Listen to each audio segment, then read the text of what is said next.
best. It's Wednesday here on The Story, and tonight, a new law in Washington state aims to protect kids from abuse. But now the Trump administration is stepping in, saying it's anti-Catholic. Plus, ancient footprints found at Oregon's John Day fossil beds reveals how some creatures moved, lived, and even hunted millions of years ago.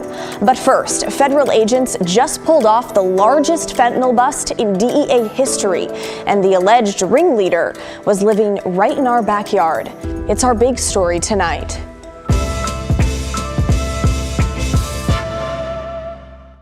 The head of this organization, Sinaloa organization, here in the country illegally, 6 of these guys and women here in the country illegally. His name is Heriberto Amaya. He is the leader, and he was living in Salem, Oregon.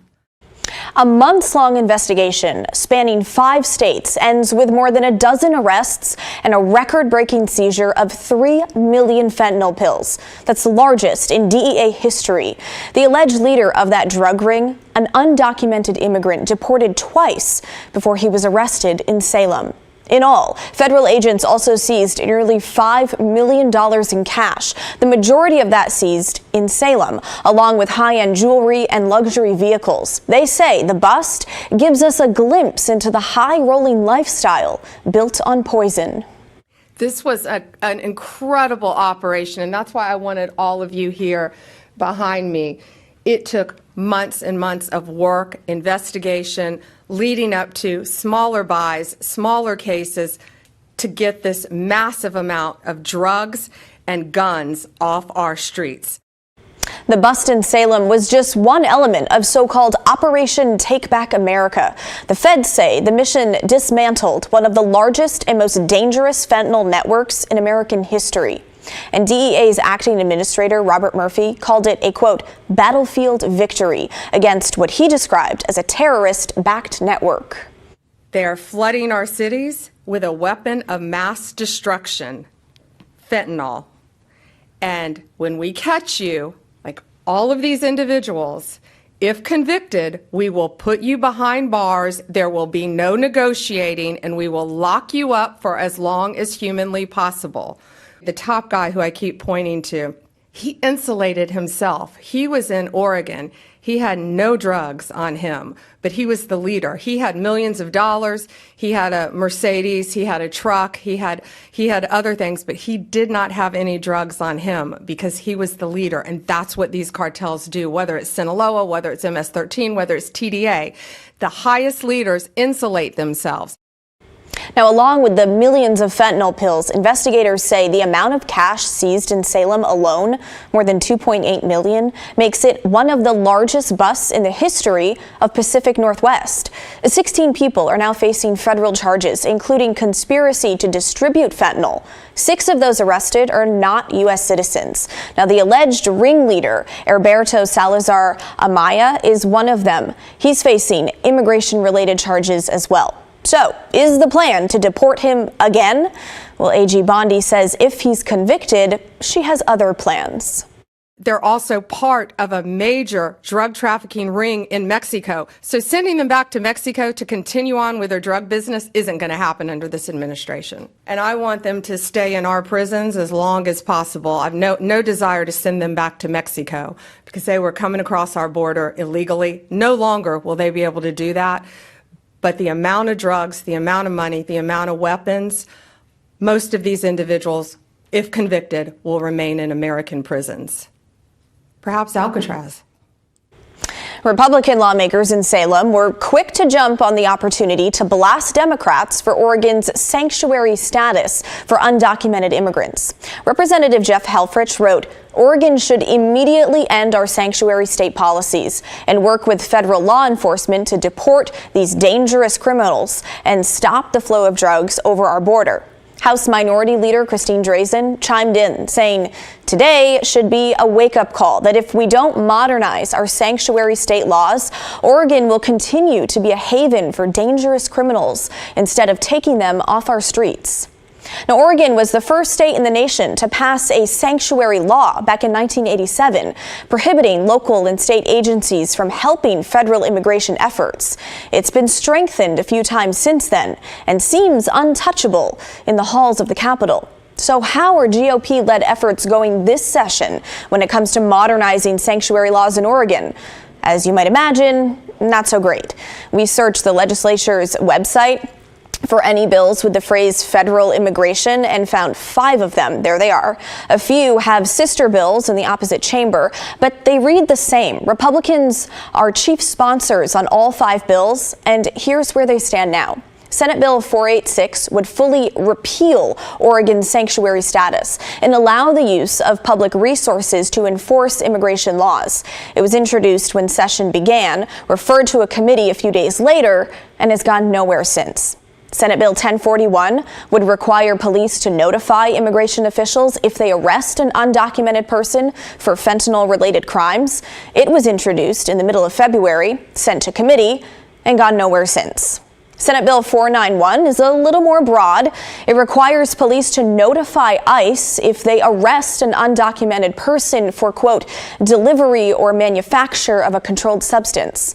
It was introduced when session began, referred to committee a few days later, and you guessed it, has gone nowhere. Senate Bill 11 directs police to ask someone if they are a U.S. citizen, if the person is being arrested for a crime and has a gun. If they are not a U.S. citizen, police would be required to call ICE. That bill also was introduced when session began, referred to a committee a few days later, and it remains on the shelf.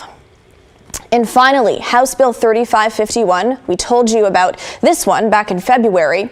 Well, it would give law enforcement the option to call immigration officials if an undocumented person is convicted of certain crimes, including violent felonies, felony sex offenses, or Class A misdemeanors, things like reckless driving and DUI. Now, that bill was sent to committee in early February and has gone nowhere since. None of the bills we just told you about have any hearings on the horizon, meaning they stand little chance in the remaining month and a half of Oregon's legislative session. So, what is going through your mind after learning about the DEA arrest down in Salem or the anti-sanctuary bills in front of the legislature? Should Oregon stay as it is, sanctuary-wise? Why or why not? Email us the story at kgw.com or call and leave a voicemail, 503-226-5090. Well, turning to Washington now, where the Trump administration is getting involved in a new law meant to help child abuse victims. The federal government is calling the law anti-Catholic. Senate Bill 5375 was signed into law last week by Governor Bob Ferguson. It requires clergy members to be mandatory reporters when they suspect child abuse, meaning they must report it. It was sponsored by Senator Noel Frame, a Democrat from Seattle, who says that as a child, she reported abuse to her teacher. Children need trusted adults. They need to know that if they tell somebody they're being abused, like I told my teacher in the 5th grade that I was being abused, that they can trust that that person will make it stop. That is what Mrs. McAuliffe at Maple Grove Middle School in Battleground, Washington did for me as a 10-year-old girl. And I hope all of you will ask members of our faith communities to do the same. Powerful statement. Well, here's where it gets tricky, though, for the Catholic Church. The law mandates that clergy members report suspected child abuse, even if it happens during confession. For Catholics, confession is a sacred right, and the Archdiocese of Seattle says priests are bound by their religion's rules to keep everything said during confession secret, even if that person confessed to child abuse. They say that rule comes from Jesus. The rite of penance, as the term rite indicates, is a liturgy. It's an act of worship. It's prayer for us. The seal of confession is essential to the rite because the penitent has the right to confess their sins without worrying their sins will become public. The penalty for breaking that seal is excommunication. Something even as a bishop, I can't, have any power over. And even the Pope would say he doesn't have power because this is a sacrament that comes from Christ. You see, this is coming from the Lord. The bishop says priests and other church leaders are already mandatory reporters outside of confession, and that during confession, a priest can encourage a child abuser to turn themselves in.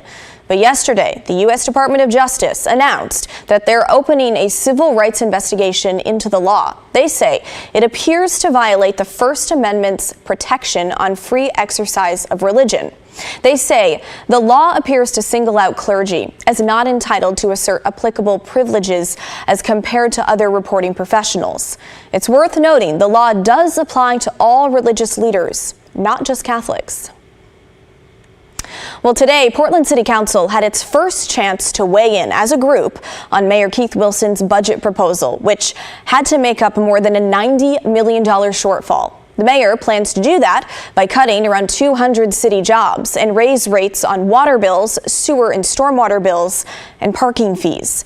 He also wants to scale back non-critical maintenance at parks and community centers in order to keep those open. Now, this afternoon, city councilors talked about the budget as a whole and amendments that they plan to bring up before the final vote in June.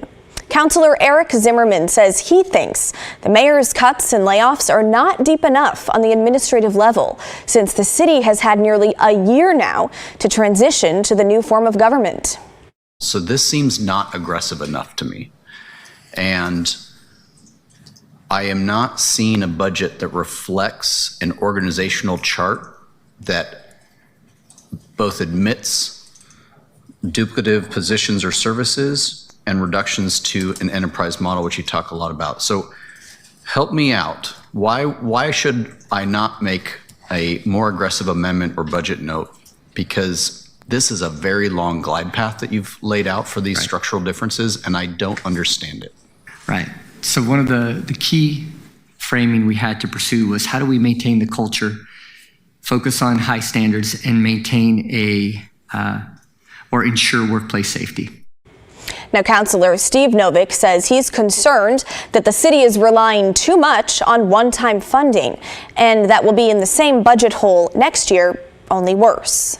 Your budget relies significantly on one-time funding that we can't count on next year.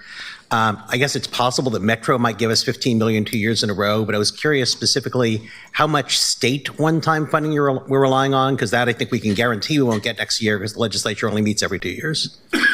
You know, I don't know the exact amount, perhaps.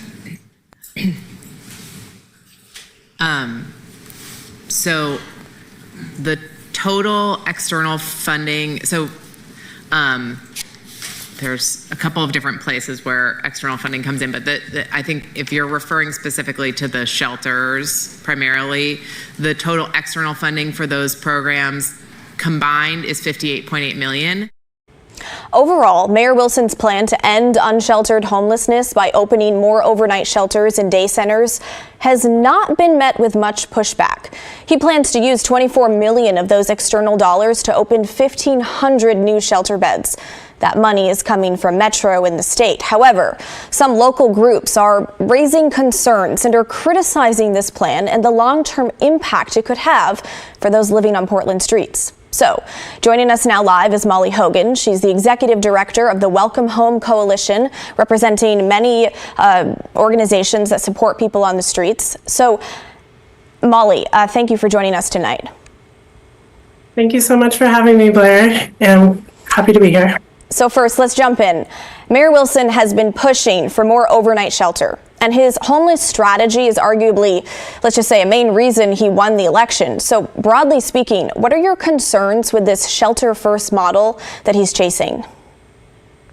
Yeah, thank you for that question. So first off, I want to express that Welcome Home Coalition really appreciates the mayor's enthusiasm and his focus and energy around addressing homelessness. Because we want to see that too. That said, a shelter bed is not a home, and so it's not a long-term solution. So we believe that shelter is an important part of a holistic homeless response system. We believe that shelter should exist.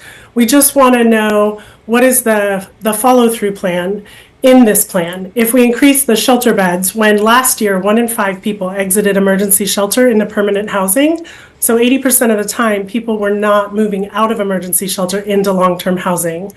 And so we want to make sure that there's funding that gives that rent assistance and those programming, the consistent case management that moves people out of shelter into permanent housing. Otherwise, we'll just continue to see people living in shelter and not transitioning out of homelessness.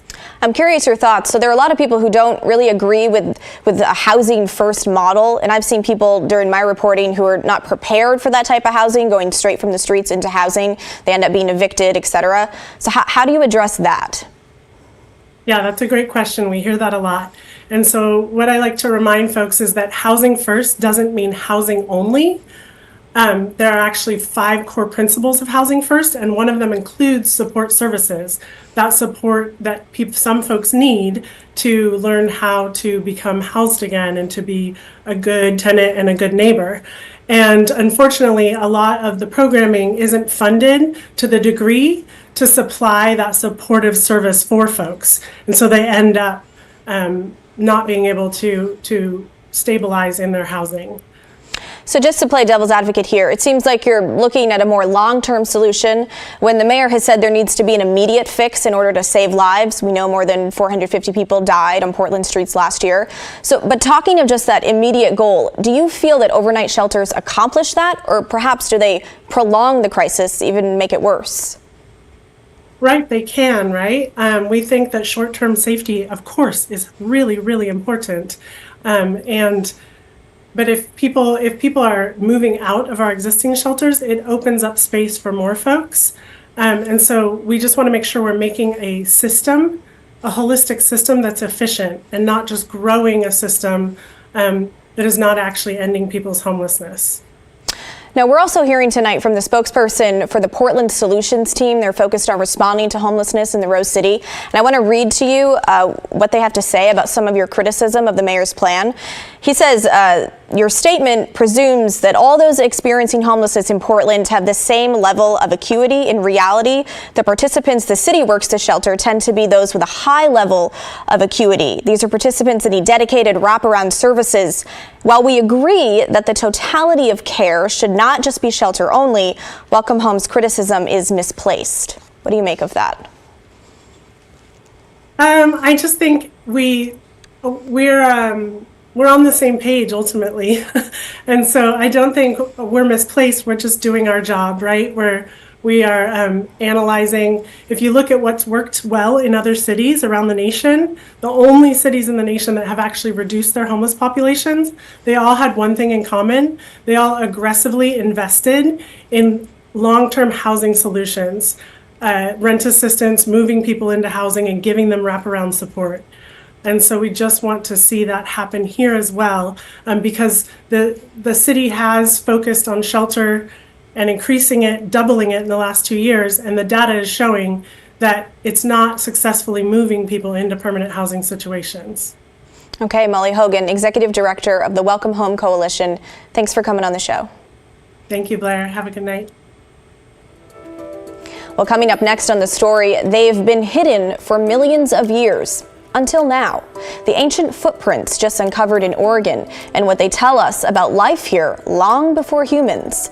That's next when the story returns.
Well, a major discovery is revealing how prehistoric animals once lived, moved, and even hunted right here in Oregon.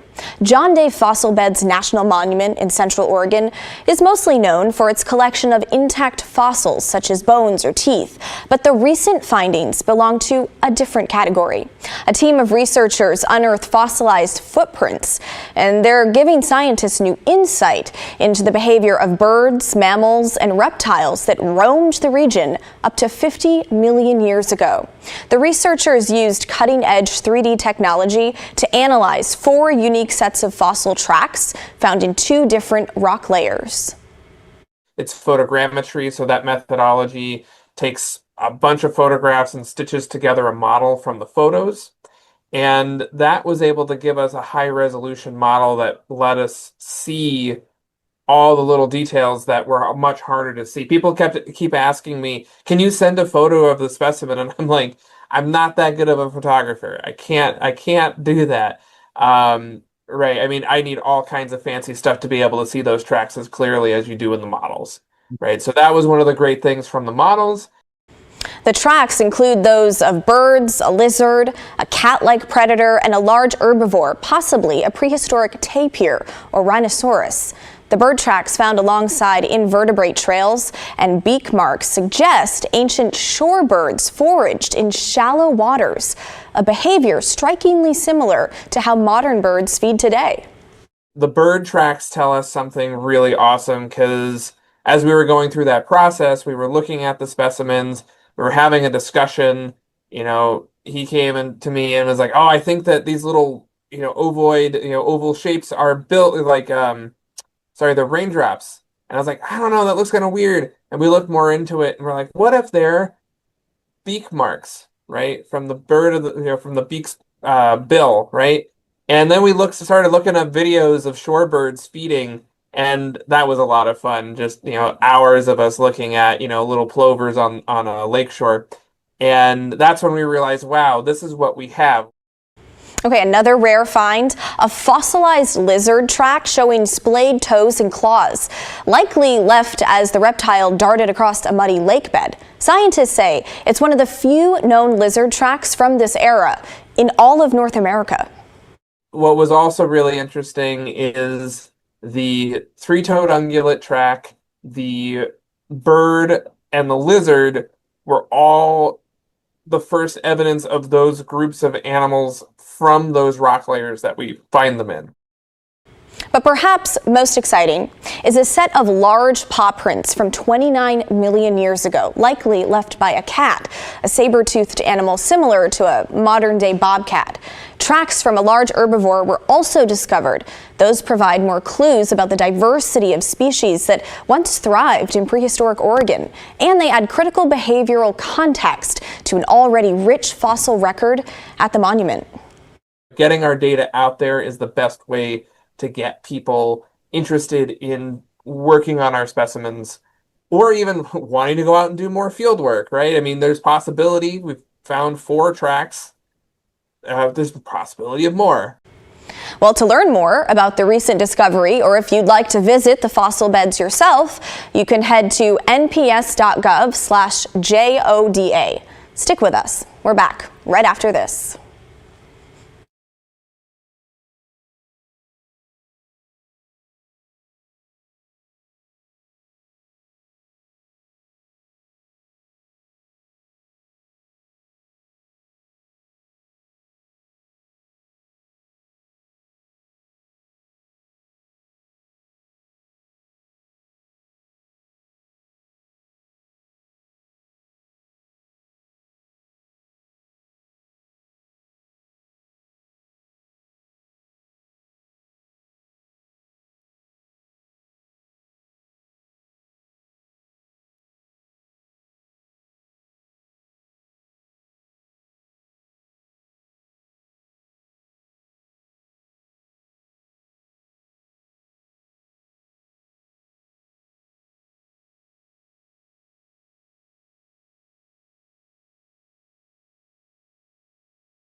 By the way, everyone, I meant rhinoceros, not rhinoceros. It's been a day.